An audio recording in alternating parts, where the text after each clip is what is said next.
The New York Times have faced internal upheaval since October 7th over their coverage of Israel's war in Gaza. But now it has emerged that the paper has instructed journalists to restrict the use of the terms genocide and ethnic cleansing and to avoid the phrase occupied territory when describing Palestinian land. Not only that, they have told journalists not to use the word Palestine except in very rare cases. Arabs are the most maligned group in the history of Hollywood. They're portrayed basically as subhumans. Untermenschen, a term used by Nazis to vilify gypsies and Jews. These images have been with us for more than a century. The Michigan Democratic primary sent alarm bells ringing within the Democratic Party after a large contingent voted uncommitted against Joe Biden. What if Palestinian girlhood was taken as seriously as Taylor Swift's girlhood? Doesn't anyone notice this? I feel like I'm taking crazy pills! And yeah, I wish it was sometimes as simple as that. Maybe we are taking crazy pills. Hey, welcome to the new podcast and Substack, Arabs in Media. My name is Hazem Jamal. I'm an Iraqi American, born to two cultures, born and raised here in the States. And that often could be frustrating as an Arab American. Representation in media was not complicated. My family and I witnessed two wars on the country from where my parents emigrated, on Iraq, but from a distance, from here, not just once, but twice. And before the start of each of those wars, we would get the phone calls. My parents would hear from their siblings, my aunts and uncles, my cousins.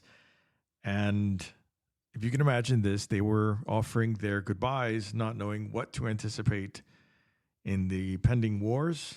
And just in case they didn't make it, they wanted to take advantage of that last chance to talk. Communication centers in both of those wars were usually the first targets. So in both of those wars, as the communications went dark, it was usually a few months before we heard from anybody and to see if they were dead or alive. Even after the wars, our stories were rarely told. Hollywood has a very narrow view of Arabs. I mean, just think of every Arab character you've ever seen on screen. Think of how those characters are usually inherently connected to violence and U.S. national security, and then ask yourself this question. When have you seen a Hollywood film tell the story of an Iraqi during the Iraq War? That's Dr. Maitha Al-Hassan, a writer, producer, journalist, professor, and collaborative senior fellow at the Pop Culture Collaborative in a Scripps news piece on the influence of Hollywood and damaging portrayals of Arabs and Muslims from 2019. The first Gulf War was a media breakthrough. We went from horrific images of Vietnam 15 years earlier to watching grainy images from fighter jets and chalkboard drawings like it was John Madden mapping out an NFL replay. By the start of the Second War, it was official. Arabs were not only stereotypes in entertainment, but once again, we were targets in war. We finally had a starring role, but just not in Hollywood. It was a real-life, sterilized video game that killed hundreds of thousands of Iraqi civilians. Baseline, let me know when you have it. Or shoot. Light them all up. 202 traffic, 260. Come on, fire. All I gotta do is pick up a weapon. This is Bushmaster 7, go ahead. Roger, we have a black SUV, or bongo truck. Bushmaster 7, Roger. This is Bushmaster 7, Roger, engage. 1-8, engage. Clear. Come on. 311. 20. Oh, it's their fault for bringing their kids to a battle. That's right. Well, we didn't have smartphones in the Iraq War, so we're good now, right? I mean, we see what's going on in social media. We can move from this place where we've been stuck. And, you know, the news media can now ask more insightful questions with a respect and a gravitas for the people that are affected and invited on the airwaves. Do you support the protests, the violent protests that have erupted in solidarity with you and other families in your position right now? Do you support the violent dispossession of me and my family? I'm just asking if you support the protests that are taking place in support of your family. Okay, my bad. So we have video from the ground. We have proof. We have Exhibit A, B, C, D, and E. But I guess Arabs in the West still have to condemn everything except for the violence and language used against them. All right, but still, we have made some progress. Like, here's an interview with a respected doctor and a politician from the West Bank who was invited on a British news channel to offer context and commentary. Well, at least when he was allowed to speak. I don't know what you have time for. Let me explain for the myself. love of God, let me finish a sentence, man. Maybe you're not used to women talking. I don't know. But I'd like to finish a sentence, sir. Anyway, so... No, you are misleading the public now really? by claiming Right, I've got 20 seconds left. I'm not even going to bother trying to answer. If you don't think Israel's reaction is acceptable, what would have been an acceptable reaction to you? You've got 10 seconds left. To end occupation and allow peace to prevail for both people. That's their reaction. Brilliant. Yeah. Sorry to have, been a woman speaking to you. I love the smell of a fresh trope in the morning, especially the ones that push that narrative that Arab men won't tolerate a woman speaking. So floral.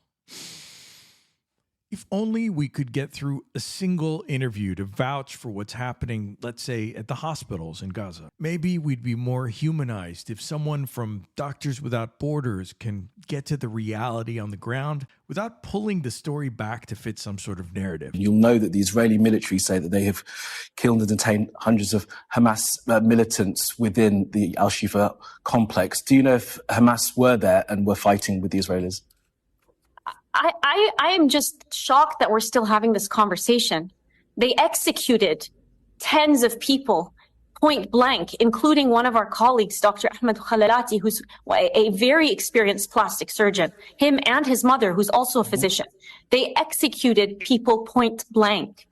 And including many of our colleagues who've been detained now. We haven't heard back from them. Previous students of mine detained, young doctors detained. We don't know if they're dead or alive.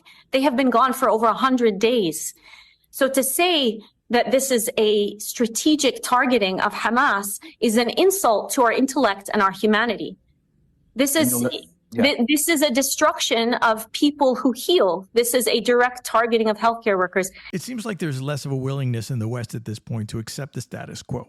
Protests in the United States have not let up, and social media has persistently tried to work around content suppression and bans to always sneak back in, usually with some sort of a news story that is breaking. But the extension of this war and these delays based on our debates at a massive cost to humanity. Over 34,000 Palestinians have been killed in the last 7 months since October, and at least 13,000 of them are children. We can all agree that killing children is wrong, right? Every single child, regardless of faith, deserves equality. If anyone in this room supports the killing of a child because you think it makes you safer, you are a monster and you need help. Please, everybody, use your voices to stop the slaughter. It must end. No other child should die after today. Please, I'm begging you. I'm burning my career to the ground anyway, so I might as well go at it. That is Maysoon Zayed, a Palestinian-American comic who cracks a joke about her career being over. But it's not over, but her joke is no joke. In what world would we otherwise not be able to all agree that a ceasefire to stop killing kids is a good common goal to have? When you unpack this war on Palestinians, it has gotten people canceled, though, in all walks of life, from entertainment to government to students and beyond. In the country of free speech, the limitations are not about yelling fire in a movie theater. It's about our discomfort. And yes, I know that freedom of speech is about the government censoring you, not a private entity, but the spirit of freedom of speech has just been one of those last American ideals that we've been able to hold on to, even if we disagree with each other, in theory at least. It seems like we've lost the ability, or maybe we never had the ability, to hear each other through those disagreements. And arresting people at college campus demonstrations doesn't help either. A popular phrase you'll hear in workplaces or in the national lexicon these days is, let's have a conversation. It's disarming when you hear it. It makes you think that what's coming next is someone who's going to listen to you and understand. You'll be able to contribute as well. But the conversations nowadays get canceled before they get off the ground. From valedictorians to actors, and in all walks of life, we have witnessed high-profile cancellations and backlash to the cancellations as well. But what we may not have known about are quiet cancellations. There is both a lot of fear among, big names that we know from speaking out. But I think what's also true that's happening more under the radar is so many young artists, particularly young artists of color, are just quietly being let go by their agencies. Yes. And it's really terrible. And that's really happening. We all know about Susan Sarandon, but I think this is really happening under the radar. That's activist and Sex and the City actor Cynthia Nixon talking to Mehdi Hassan on his new content channel, Zeteo. If this next story had been based almost anywhere else in the world, you almost certainly would have heard about it. But there's a good chance that you haven't, because it was based in Gaza. Speaking of the people, the faces, the voices, one of the people you've talked about, you've posted about, you've written about is Wael Al-Daghdouh, him being hospitalized. He's a Palestinian journalist and the bureau chief of Al Jazeera in Gaza City. What can you tell me about this man? If Wael Al-Daghdouh wasn't Palestinian, he'd be on the cover of Time magazine right now. He would be the most celebrated journalist in the world. Wael Al-Daghdouh is from Gaza. He has been in Israeli prisons. He has been under Israeli airstrikes. He has seen the worst of the occupation before he's seen the worst of the genocide. While on TV, and this is insane when you think about it. We have over 100 journalists now, right? That's more than any conflict in history that have been killed. And there is sufficient evidence by international watchdogs that this is intentional, that journalists have been killed intentionally. But then their families, Wael was reporting on TV when an airstrike hits his wife, 2 kids, and a grandchild. He goes to the scene, and he said this, you never expect as a journalist to be the subject of the story. Suddenly, the camera's on him, mourning over his dead wife and kids and grandkid. And he even says it in Arabic, he says, they're taking it out on our children. They're taking it out on our children. I've heard this from multiple people that have had relatives targeted, that I wish it was me instead. That's the Lex Friedman podcast and Lex's interview with Palestinian American and Muslim scholar Omar Suleiman. Look, if your social media feed has not shown you the horrors of babies still being blown to bits in Gaza for over 200 days, then what you see on the old news platforms on a network newscast isn't going to show you that either. Or if you have been watching and sharing and commenting, you may have suffered from real mental health issues, seeing the cruelty and destruction playing over and over. I know I have. But that suffering pales in comparison to what dehumanization has happened over generations to Arabs, and the guilt when you see people who look like you eating grass to stay alive. We crossed from the Palestinian side to the Egyptian side. When we got off the bus, we met the staff from the Irish embassy who came to the border, and first thing they did was they gave us water and food. My son, I gave him to drink water. He drank of it and he told me, I'm allowed to drink more because there was rules in the house. He was not allowed to.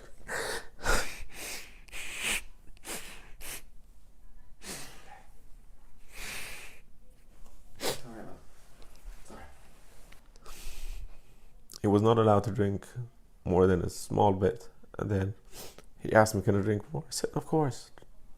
Drink as much as you want.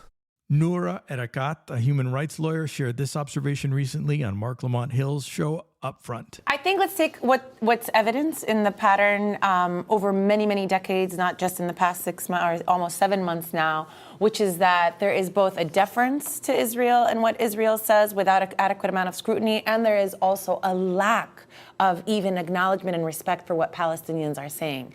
I think one of the things that's happening here when we talk about the dehumanization of Palestinians is their racialization that even makes their testimony less credible, so that folks who hear them, perhaps in the State Department, just aren't taking them as seriously unless somebody else is speaking for them. So I think that's first and foremost. Here's the Crystal and Kyle podcast interviewing Motaz Salim from Code Pink on how the language evolves and the codes change. I'll also mention that their new favorite term is military-aged men. Which is despicable. Honestly. Let's decode that for people. Military-age men means there's zero evidence that these people are combatants in any way, shape, or form. But since they're military-age men, if we kill them, they had it coming. Yes. We have come a long way since this viral moment from an Egyptian protester at the border with Gaza. She was expressing her outrage for CNN and the West's biased media coverage. Where are our voices? Our voices need to be heard as well. We've been watching your channels, and instead of mourning our dead, instead of mourning these Palestinian children, we've been having to deal with more dehumanization of Arabs. Okay, so here we are. We're at the point in humanity where genocide is only in place still because it's being funded. And if you're like me, with your own stories of being Arab in the West, with your stories of struggle and triumph, with your stories of living at the intersections of culture, identity, and expression, then you may already be intimately aware between the connection of dehumanizing language and violence and killing a population. Arabs are famously big into political satire and irony. Like, we're ironic as fuck. And I bet you didn't expect me to say that, but for fuck's sake, if you just stop killing us, then we'll probably make you laugh. If all of this concept is foreign to you and you want to open up a window to a new world and some new perspectives, either way, please subscribe. Find Arabs in Media wherever you listen to podcasts, or subscribe for free to our Substack at Arabs in Media. That will give you additional content, and you'll get an email notification when a new episode or content gets released, which will be about weekly or more. Habibi, thanks for listening. I'm Hazem Jamal. This has been the debut episode of Arabs in Media.